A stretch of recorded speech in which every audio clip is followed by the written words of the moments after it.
Classical definition.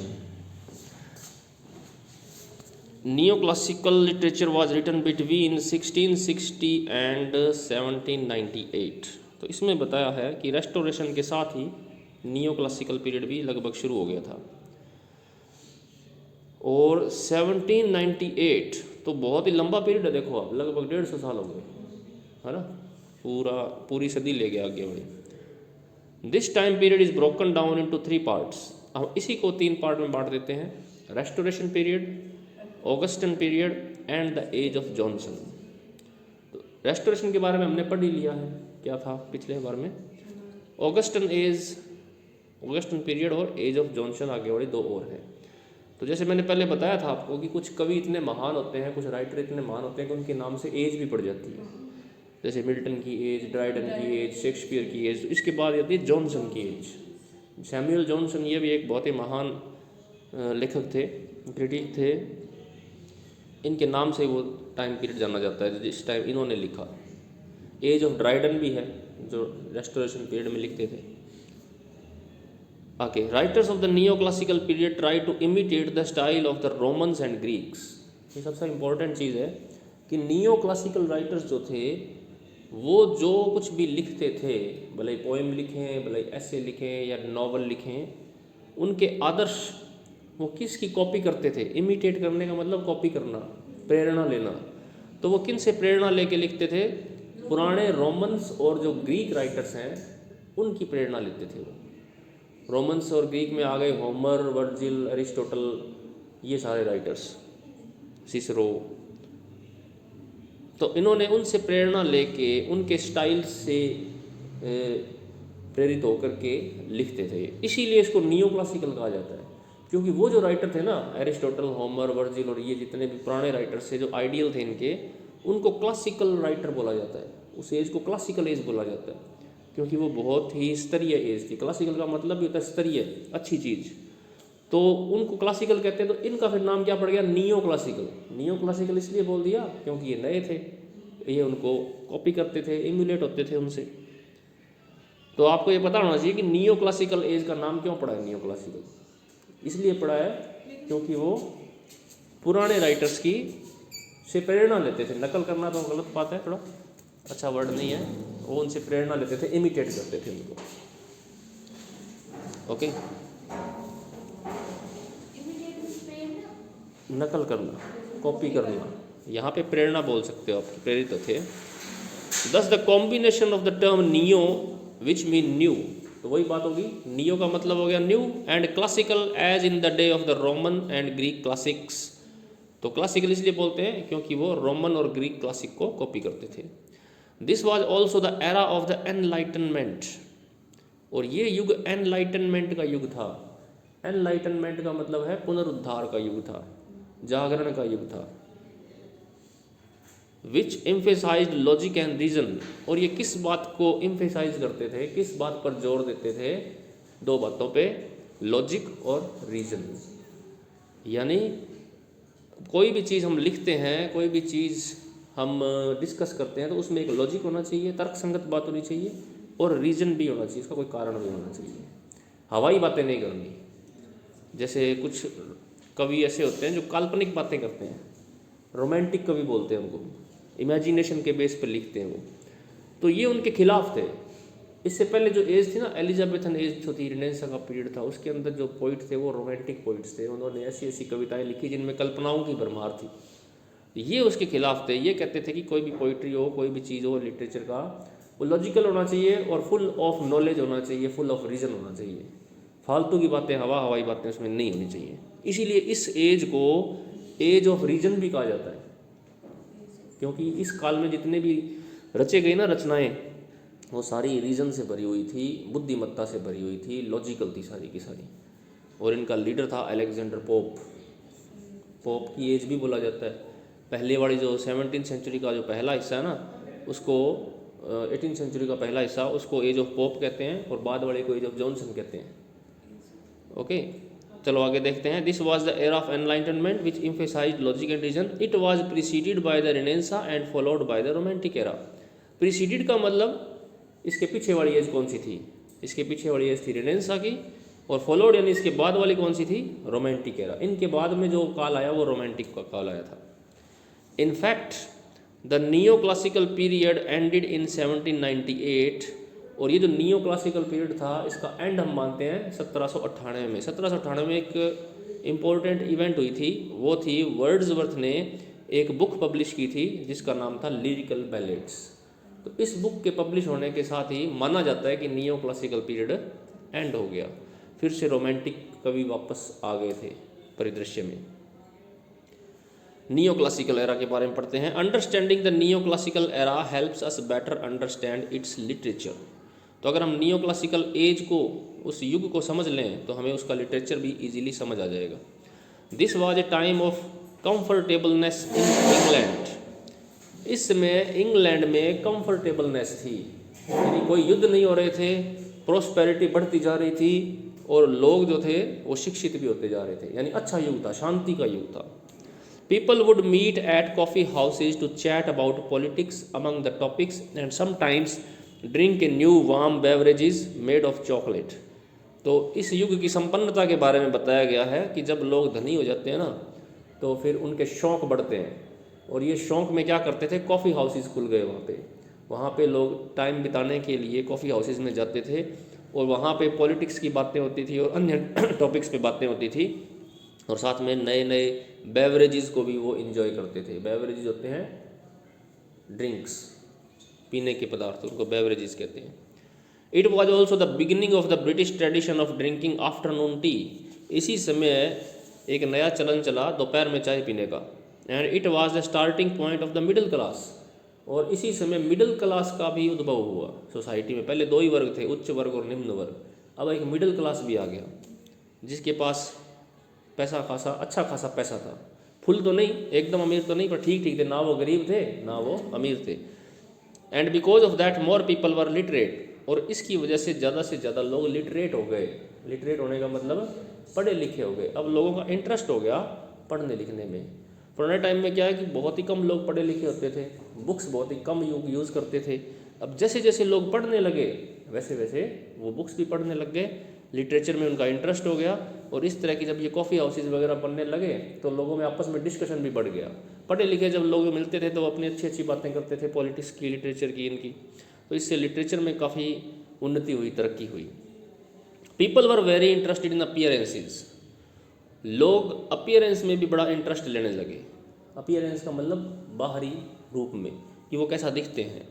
But not necessarily in being genuine, लेकिन genuine नहीं होते थे, यानी ऊपरी दिखावटीपन में विश्वास करने लगे, अंदर से भले वो कैसे भी हों। दिखावटीपन थोड़ा सा आ गया समाज में। Man and women commonly wore wigs and being clever and witty was in vogue. आदमी और औरत दोनों क्या पहनने लगे? विग पहनने लगे। विग पता ही है ना, भले ही किसी के बाल हों और भले ही किसी के बाल ना हो, लोग शो ऑफ करने के लिए, दिखाने के लिए विग पहनते थे। उनके लिए चलन ही था। जैसे अभी भी उनके वहाँ चलन है, वो हैट पहनते हैं, बिना टोपी के बाहर नहीं निकलते। बहुत सारे लोग लगभग टोपी पहन के रखते हैं, वो रिवाज है वहाँ का। बीच में चलन आ गया था विग पहनने का। Being clever and witty was in vogue, और एक और फैशन था कि आदमी को क्लेवर और विट्टी होना चाहिए। क्लेवर यानी चतुर, और विट्टी का मतलब हाजिर जवाब होना चाहिए, यानी उसमें बातचीत करने की निपुणता होनी चाहिए, अच्छी मैनर्स होने चाहिए अच्छे। Having good manners and doing the right thing particular in public was essential, और अच्छे मैनर्स होना और पब्लिक के अंदर अच्छे से बर्ताव करना वो भी ज़रूरी हो गया था उस समय, क्योंकि लोगों के पास पैसा आ गया था, लोगों के पास कमी नहीं थी और लोग पढ़े लिखे हो गए थे।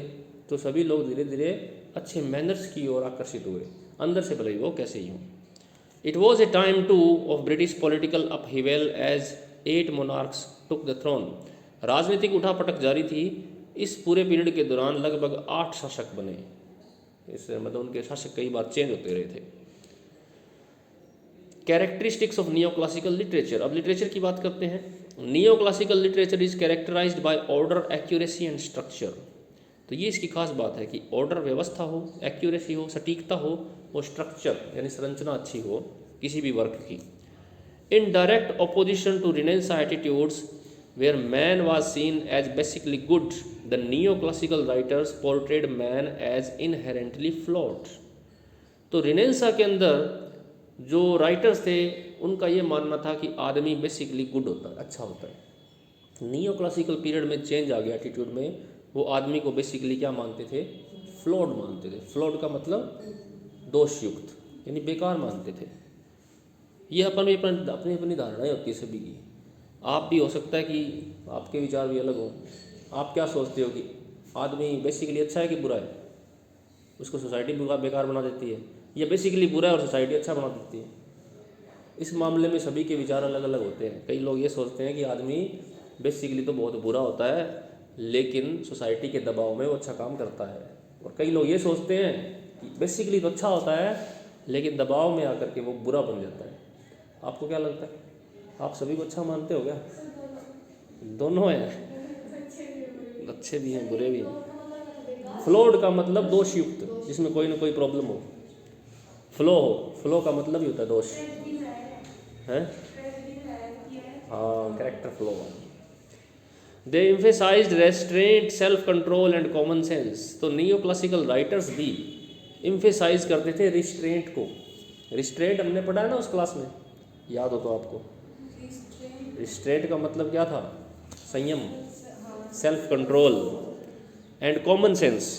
और एक जो कॉमन सेंस होता है, एक आम बुद्धिमानी होती है जो हर एक में होनी चाहिए, वो उस पर जोर देते थे। This was a time when conservatism flourished in both politics and literature. तो ये एक समय था जब पॉलिटिक्स और लिटरेचर दोनों में कंजर्वेटिज्म फला फूला। कंजर्वेटिज्म होता है रूढ़िवादिता, यानी एक परंपरा पे चलने की मानसिकता, लीक से हटके काम नहीं करने की मानसिकता, वो होता है कंजर्वेटिज्म। किसी ने एक लाइन खींच दी कि ऐसे ही काम करना है, सभी लोग वैसे ही काम करते हैं बिना सोचे समझे, वो रूढ़िवादिता होती है। तो नियो क्लासिकल पीरियड में एक माइनस पॉइंट ये था कि कंजर्वेटिज्म काफ़ी फ्लरिश हुआ। सभी लोग सोचते थे कि एक निश्चित तरह से ही काम किया जा सकता है। अब लिटरेचर में ये चीज़ें हुई, नई नई चीज़ें देखने को मिली। पैरोडी देखने को मिली।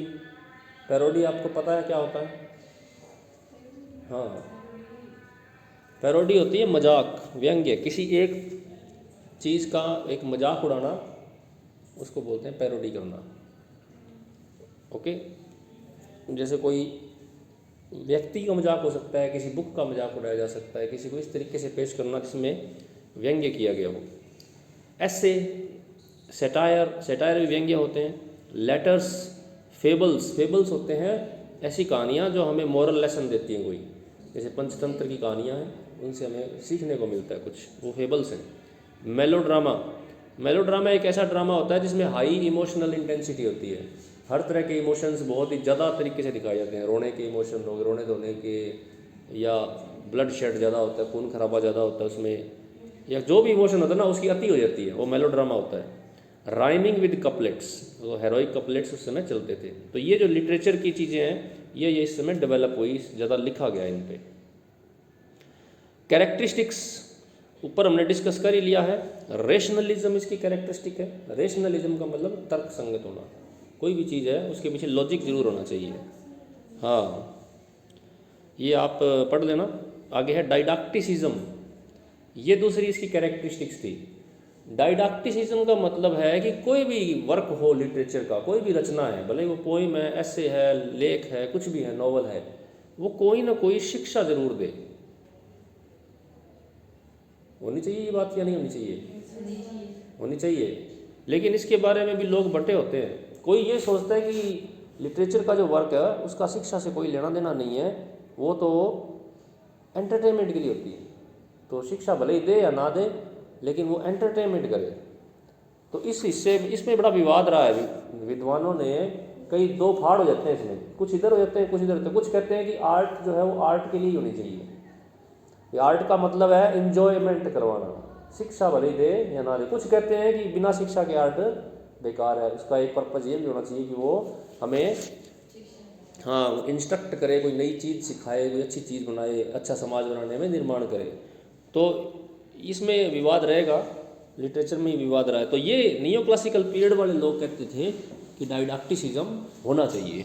ये सारी बात यही लिखी है, आप पढ़ लेना इसको। फिर है रियलिज्म। रियलिज्म का मतलब वास्तविकता। भी कोई भी लिटरेचर का वर्क है वो वास्तविक होना चाहिए, एकदम पूरा कल्पना पे आधारित नहीं होना चाहिए।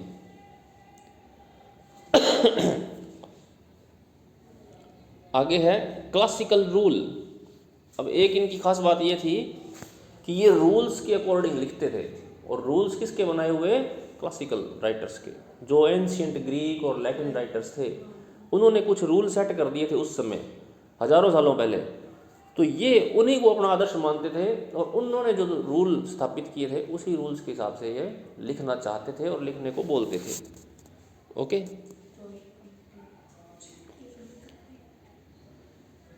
तो इसको शूडो क्लासिकल पोइट्री भी कहा जाता है। लास्ट लाइन देखोगे ना आप क्लासिकल रूल्स का। फिर है हेरोइक कपलेट। हेरोइक कपलेट मैंने आपको बता दिया था, 2 लाइनें होती हैं जिनकी आपस में साउंड मिलती है, अंतिम वर्ड जो साउंड मैच करता है, और आयाम्बिक पेंटामीटर में लिखा जाता है। तो इस काल में हेरोइक कपलेट का बहुत यूज़ हुआ। ज़्यादातर पोइट्स ने जितनी भी पोइम्स लिखी वो हेरोइक कपलेट में लिखी है। अपने 1-2 पोइम पढ़ेंगे इस काल की, तब पता लग जाएगा आपको। इसे एक एग्जाम्पल दिया हुआ है, good nature and good sense must ever join to err is human to forgive divine. ये अलेक्जेंडर पोप की है, 2 लाइनें। इसका मतलब ये है कि अच्छा नेचर और अच्छा सेंस दोनों को साथ होना चाहिए इंसान में। अच्छा नेचर भी होना चाहिए, अच्छी समझ भी होनी चाहिए। टू एर इज ह्यूमन, गलती करना मानवीय है, लेकिन क्षमा कर देना दैवीय गुण है। ये अभी भी बहुत ही फेमस है ये लाइन, हिंदी में भी हम कोट करते हैं कि मानव का स्वभाव है गलती करना और देवताओं का स्वभाव है क्षमा करना। यानी अगर कोई आदमी में क्षमा करने का गुण है तो वो दैवीय गुण है, अगर कोई गलती करता है वो तो एक मानवीय गुण है, वो तो हो भी जाती है। तुमने किसको माफ़ किया? करती रहती हो, फिर तो तुम हो पूजनीय हो।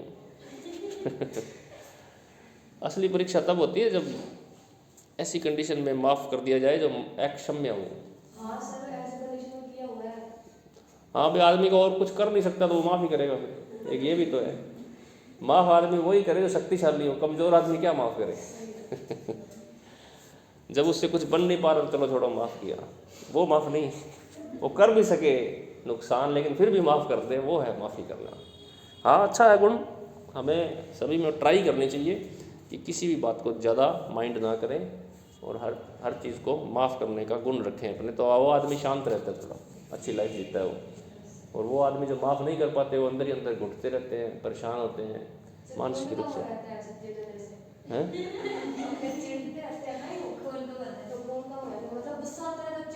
हाँ, तो उससे खुद का ही नुकसान होता है ना। तो ट्राई ये करनी चाहिए, आपको हर वक्त बोलना चाहिए, अपने आप से समझाना चाहिए कि भाई मैं गलत कर रहा हूँ, ऐसा नहीं होना चाहिए मेरे साथ, गुस्सा नहीं आना चाहिए। जब आपको गुस्सा आ रहा है किसी पे, फिर आपको ट्राई ये करनी चाहिए कि उस पर तो आपका कंट्रोल है नहीं, खुद पे तो है ना, आप खुद पे कंट्रोल कर लें। हैं?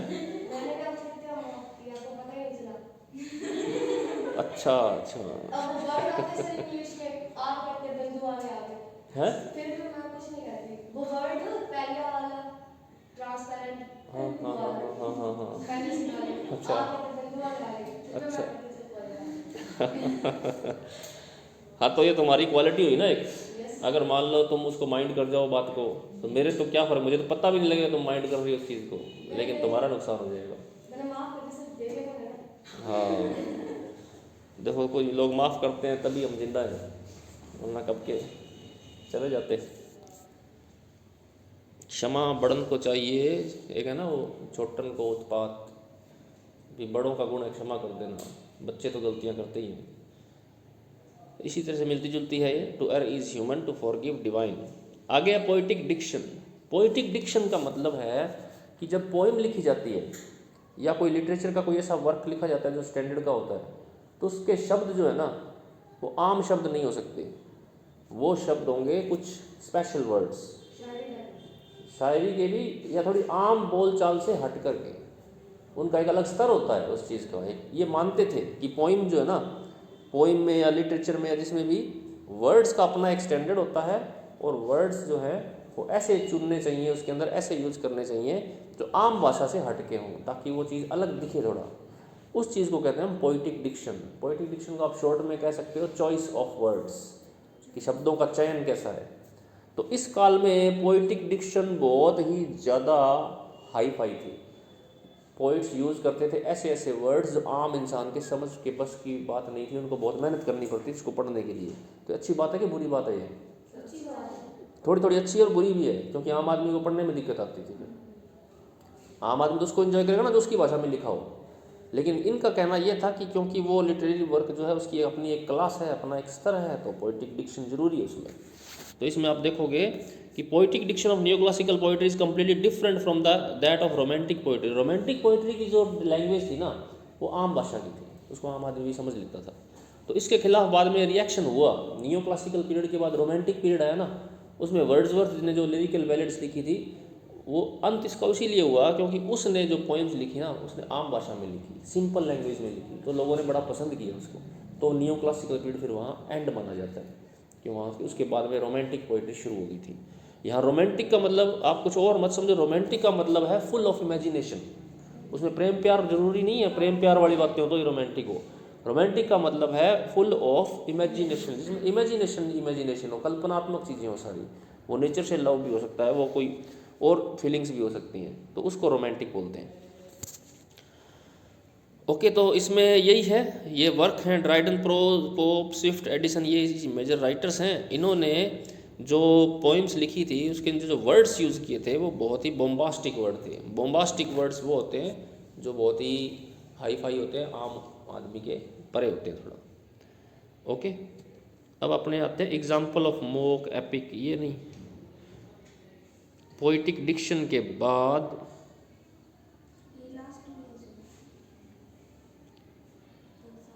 द वर्क्स ऑफ ड्राइडन, हाँ थोड़ा टाइम कम रह जाएगा ना, बड़ा काफ़ी है। The works of Dryden, Pope, Swift, मिल गया ना। ये यहाँ से शुरू करते हैं, ये पोइटिक डिक्शन के आगे वाला पैरा, नेक्स्ट पैरा ही रिजिड के बाद जहाँ पोइटिक डिक्शन का पैरा खत्म होता है।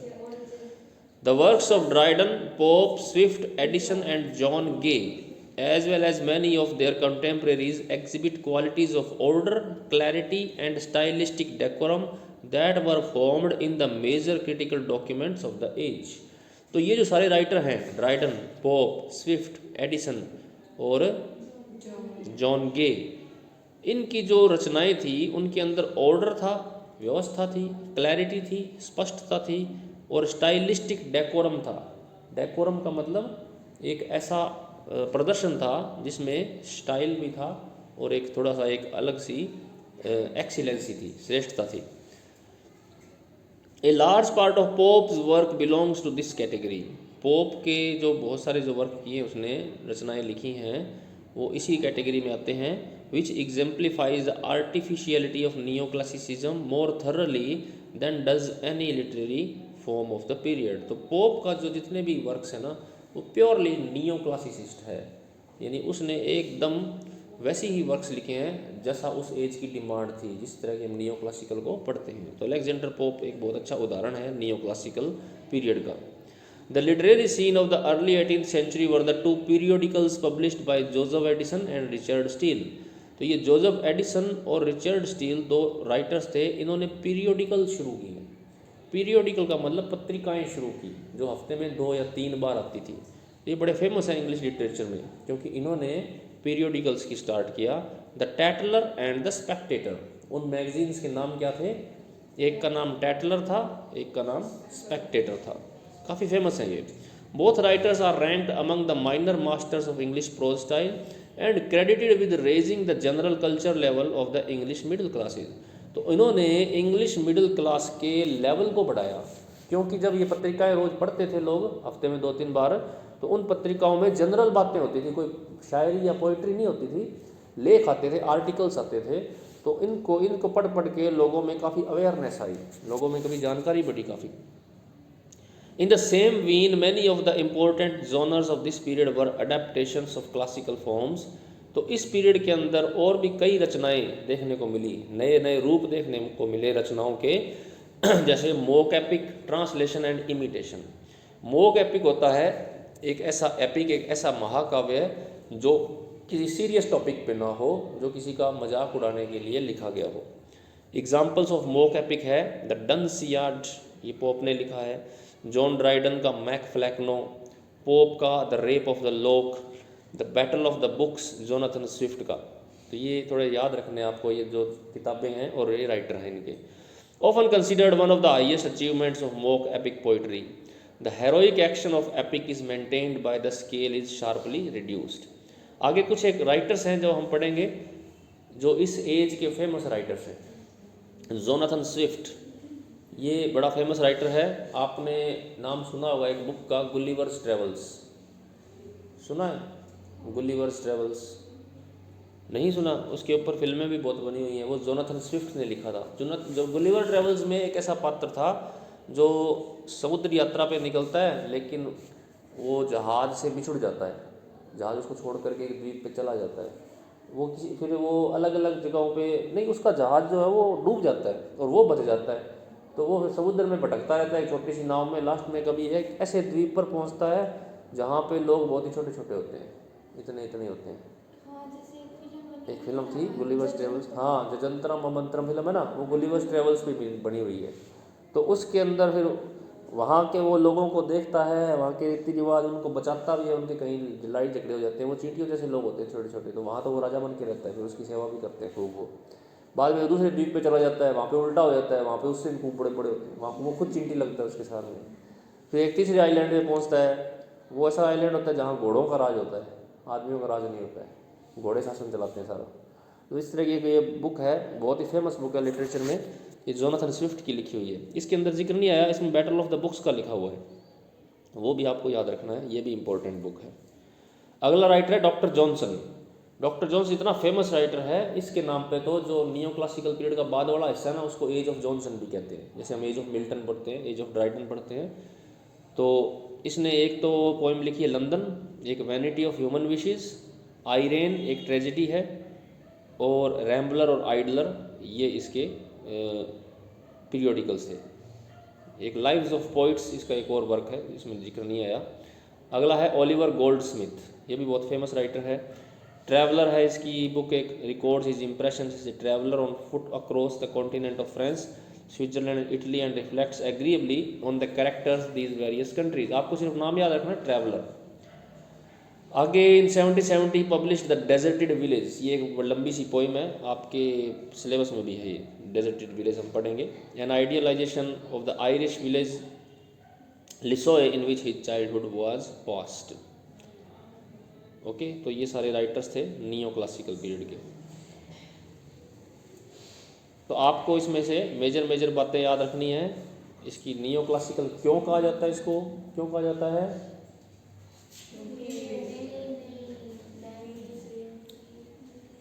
हाँ, क्या नई